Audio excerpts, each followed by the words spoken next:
Good evening, ladies and gentlemen. This is a all thoughts, no thirst exclusive. I'm here to talk about a gorilla versus 100 men. Um, and I'm coming from a place of mostly common sense and lots of hours spent watching TLC and Animal Planet stuff like that. I'm gonna be honest. 100 men will defeat a gorilla. They got to see it through. They got to see it through. So the average gorilla, which means you may run into some north or south of these figures. The average male silverback gorilla weighs between 380 to 450 pounds. So just to give you a frame of reference, 450 pounds would be like that defensive lineman from Florida. He's 460. That's the amount of mass you're working with, right? But that's like all that's it's got some jiggle to it. He a little soft. A gorilla is built for uh protection basically, which means he possesses an insane amount of strength. His ability to move mass amounts of weight, i.e., other gorillas, um, they can lift easily 1,800 pounds, and they got an advantage. They have feet that work like hands, um, which, in my opinion, is kind of cool. But let's get back to it. So the fight breaks out. The 100 will win, right? No problem. The 100 ain't gonna have an issue. That first 15, let's focus on them. So the first five of that 15, see y'all at the crossroads, because well, really that first 10, they're gonna look like GI Joe or action figures at a garage sale. Everybody gonna be missing something because you got five regular dudes who just watched 10 guys get turned into uh, bits and pieces. That sucks. But, we're going to see it through. So that other five, so we got 15. So we lost 10, so we down to 90. So that next five, three of y'all getting maimed easily. Easily. So that's two. So now we down to 82.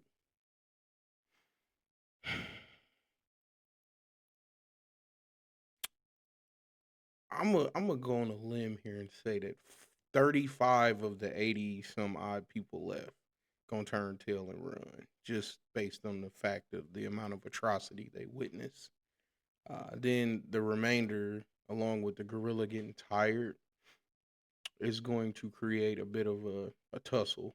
They can overwhelm him like ants. They just overwhelm him. But I'd hate to be victim or subject to his special move, which could be pulling your head off your shoulders like a Barbie doll head, or um, taking your insides and simply deciding that he just wants to see what you look like by doing this. Um,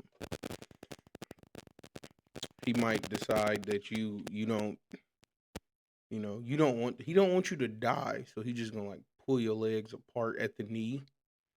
What if this gorilla is real sick and sadistic? Like, then what?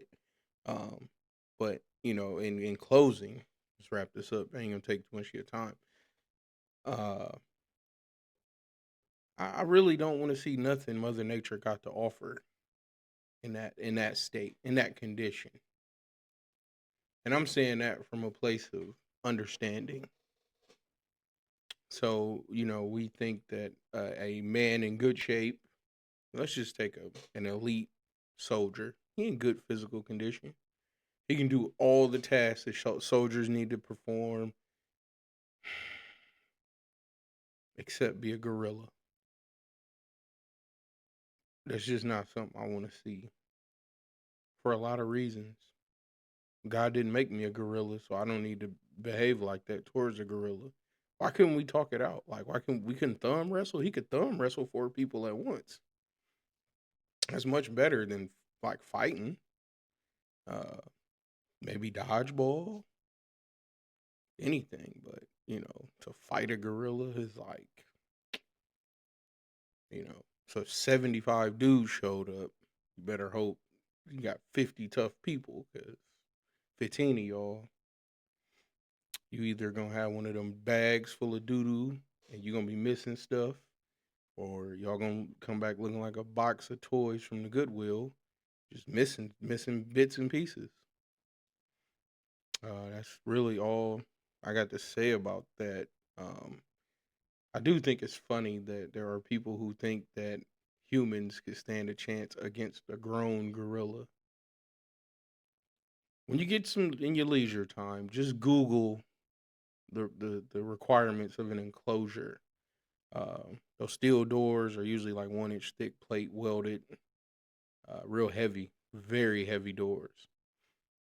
Um, the glass you see in the enclosure is probably 2 inches thick, tempered. It's very hard, impact resistant. Could stop a bullet or series of bullets. Probably stop a car too. Um, just these is all things to keep in mind when you enter into this arena. It's 100 of y'all and this gorilla, and think about where you at in the crowd. Like, are you in the front? Are you in the middle? Are you in the back? Because if you're in the back, you cool, right? You ain't got nothing too much to worry about. It's just the screaming, and I think the blood splatter is gonna get to you after a while. Or you might like trying to be cool, walking on your toes or whatever, staying light on your feet so you can get into the action, and then you slip on somebody's leg. Now he done grabbed you. Yeah, it's just it goes a lot of ways, and none of them are good. Or he might like start beating his chest, but he still got like bits and pieces of your friends in his hands. That would just be bad. Like, I just don't think I would want to participate in something like that. You know, maybe we could find something more productive to do, like not fight the wild gorilla. Why don't we just go back to People Place and leave the gorilla where he at? It's a viable option, but there's a history of animals in nature getting busy against humans. Elephants have a real issue with white people. I don't know what they did, what y'all did to them, but you need to fix that ASAP, because circus elephants ignore everybody in the crowd except white people. Uh, I want to understand it, but at the same time, I'm grateful I don't have to. Um, and if you think I'm joking, there are videos to back up my thought process and where this stuff comes from. This is documented. Elephants are notorious for holding grudges. I think we kindred because like elephants or do some things, and I'm gonna touch on that on another episode. The animal kingdom. Um, we see the cute and cuddly versions of things, but we forget that a bull elephant is the size of a dump truck. I don't think I want to meet a dump truck that's disgruntled, slightly agitated, deeply irritated. None of that. None of that. These are just things things to meditate on tonight. Things to be thankful for. Be thankful you live in a house and not out in the wilds of Africa, or better yet, Australia. That's a place I feel like when God was like creating stuff, Australia was his lab. And he decided to tone things down from there. Uh, they have kangaroos, right? You think they're these big silly boing boing, good day, mate, bouncing around. Nah, it's just like a deer that got a big tail and a very muscular chest and arms, and they like to fight and they kick people, but they're very strong looking. Got real dedicated shoulders and chests. No, or the spiders is like this big. I got big hands, so if yeah, just stuff. Any animal that occurs on the world occurs in Australia, but more deadly. Like Steve Irwin, we love Steve Irwin, but he died like a stingray stung him. Like if you go to the zoo, you see those little stingrays, they flying around. Look up how big they really are and how big that barb is. Nah, nah, no thanks. Another example of Mother Nature being completely dangerous, the tigers. Like Joe Exotic and the Tiger King had us feeling good about some trashy dude and his boyfriends breeding tigers and lions, which is illegal and unethical. But um, I think he didn't fully understand how dangerous these animals were. But in the conditions he kept them, they probably didn't need to be very aggressive because they ate constantly and laid around. But a wild tiger is it's nightmare fuel. I think. Just think you walking beside a river. You know, you just really enjoying your day in the jungle. You looking around, taking pictures, and you hear like a shuffle behind you, and then it's a growl and more shuffling. By the time you get your head around, all you seeing is teeth and claws. No thanks. Not no thanks. And if the tiger don't get you, there's a snake. Yeah, anacondas or pythons. I'm sorry, pythons. Pythons are Asian, anacondas are South American. They probably African too, and I'm pretty sure they got something like that. They got boas and all that stuff. Yeah, yeah, no, just mm-mm, no, no, no. We can really go all over the world and find something that will kill you. You know, you go to New York, it's probably somebody from Harlem, but you know, whatever. Um, but if we were to go to Florida,